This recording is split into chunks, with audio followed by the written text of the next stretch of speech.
ketika Nabi Hud alaihissalam mendapatkan tekanan dari pengikutnya, jadi umatnya ada yang keras kepala, bahkan menentang Nabi Hud alaihissalam. Ada yang melakukan konspirasi, yang ketahuan konspirasinya, tapi banyak juga yang konspirasinya tak diketahui oleh Nabi Hud alaihissalam. Ketika Nabi Hud mulai kewalahan berhadapan dengan yang melakukan konspirasi jahat ini, dan kebanyakan ia tidak mengetahuinya dan terselubung, Nabi Hud alaihissalam mengucapkan kata-kata yang Allah abadikan di Al-Quran dalam surat Hud. Fakiduni jami'a thumma la tunzirun.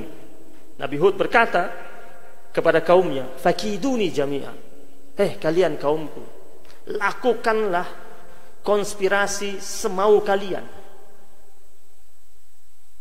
sebanyak mungkin.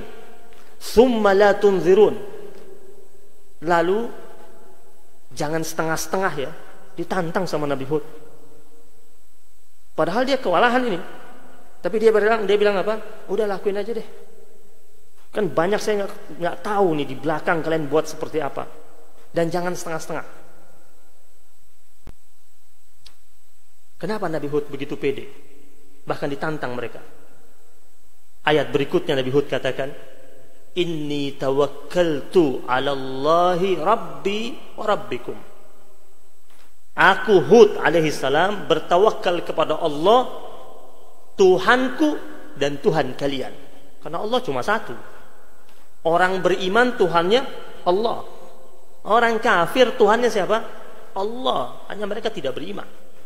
Hud alaihissalam mengatakan, saya bertawakal kepada Allah, Tuhanku dan Tuhan kalian. Ma min dabbatin illa huwa akhidhun binasiyatiha.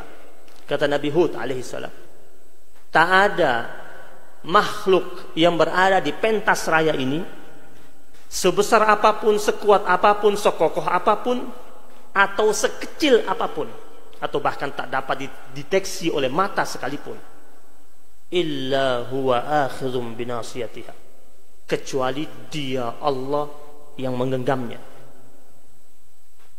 Virus tak terlihat oleh mata kita, harus pakai alat untuk mendeteksi. Ma min dabbah, kata Nabi Hud, tak ada makhluk satupun di pentas bumi ini yang gede, yang besar, yang kuat, yang kokoh, sampai yang sekecil apapun, yang tak dapat dipantau oleh mata telanjang kita sekalipun, illa huwa akhidhun binasiyatiha, kecuali di bawah genggamannya Allah subhanahu wa ta'ala. Ini tawakalnya Hud alaihissalam. Dan orang yang tawakal, ketika dia berdoa, doanya bukan lagi meminta, doanya penuh dengan tasbih, doanya penuh dengan pengagungan, permintaannya cuma cukup di hatinya, karena Allah tahu apa yang terbesit di hatinya. Kita lihat dalam surat Al-Anbiya, Nabi Yunus alaihissalam ketika dia mengalami kegelapan nasib. Ini kita saat ini berada dalam kegelapan nasibnya, kegelapan nasib.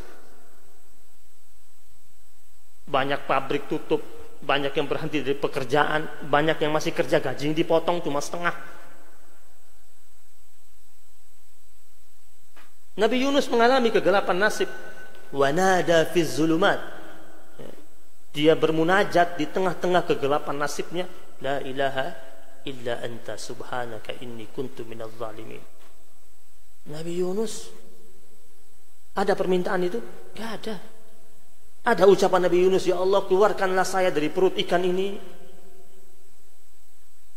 Terus ada ucapan-ucapannya untuk membela dirinya agar Allah memaklumi kesalahannya? Tidak. Yang ia ucapkan, la ilaha illa anta, pengesaan Allah, tauhid. Berarti ketika kita berada pada nilai kegelapan nasib, kita periksa lagi tauhid kita. Sejauh apa kita punya tauhid? Sejauh apa akidah kita, ikatan kita dengan Allah subhanahu wa ta'ala? Jangan-jangan longgar. Sehingga akhirnya Allah timpahkan itu pada kita. Nabi Yunus itu yang dia ucapkan, la ilaha illa anta. Yang kedua ia ucapkan subhanaka, maha suci engkau Allah. Kita periksa tasbih kita kepada Allah ini murni tidak? Yang kita ucapkan dalam untayan pensucian kita kepada Allah senada tidak dengan hati kita? Nabi Yunus alaihissalam mengatakan subhanaka inni kuntu minadh zalimin. Yang menarik, di akhir itu Nabi Yunus menghakimi dirinya sendiri bahwasanya kegelapan nasib yang sedang ia alami akibat kezaliman yang dia buat pada dirinya. Inni kuntu minadh zalimin. Jemaah sekalian dirahmati Allah Subhanahu wa taala, ketika ada hal buruk yang menimpa diri kita, maka bisa jadi ada kezaliman-kezaliman sebelumnya yang pernah kita lakukan, lalu berefeklah pada saat ini. Dan ketika Yunus alaihissalam dengan tulus mengucapkan kalimat itu, Allah katakan fastajabna lahu wa najjaynahu minal gham. Allah katakan, maka kami Allah mengijabai keinginannya. Permintaannya tidak muncul lewat lisannya, tapi Allah katakan fastajabna lahu.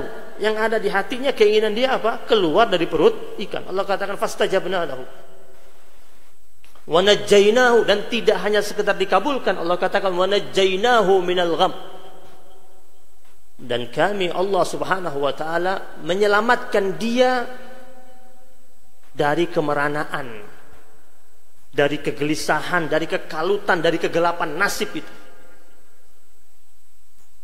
Keluar Nabi Yunus dari perut ikan, Allah katakan wa najjaynahu, tanpa lecet, tanpa cacat sedikit pun. Wa kadzalika nunjil mu'minin, kata Allah. Demikianlah kami menyelamatkan orang-orang yang beriman. Maknanya adalah, jika kita mukmin dan benar-benar kuat keimanan kita, tulus keimanan kita, maka ketika kita bermunajat kepada Allah Subhanahu wa taala, maka pasti Allah Subhanahu wa taala menyelamatkan kita. Pasti. Allah katakan wa kadzalika nunjil mu'minin. Demikianlah kami Allah menyelamatkan orang-orang mukmin. Janji Allah dalam surat Al-Imran, balillahu maulakum wa huwa khairun nasirin. Allah nyatakan di situ Allah sebagai maula. Apa itu maula? Pelindung. Tak ada perlindungan yang terbaik kecuali datangnya dari Allah Subhanahu wa taala. Tak ada perlindungan yang paling sempurna kecuali dari Allah Subhanahu wa taala. Tak ada perlindungan yang paling kokoh kecuali dari Allah Subhanahu wa taala. Balillahu maulakum wa huwa khairun nasirin, dan dia Allah sebaik-baiknya pemberi pertolongan. Perlindungan Allah berikan, pertolongan juga Allah hadirkan. Dan itu janji Allah Subhanahu wa taala.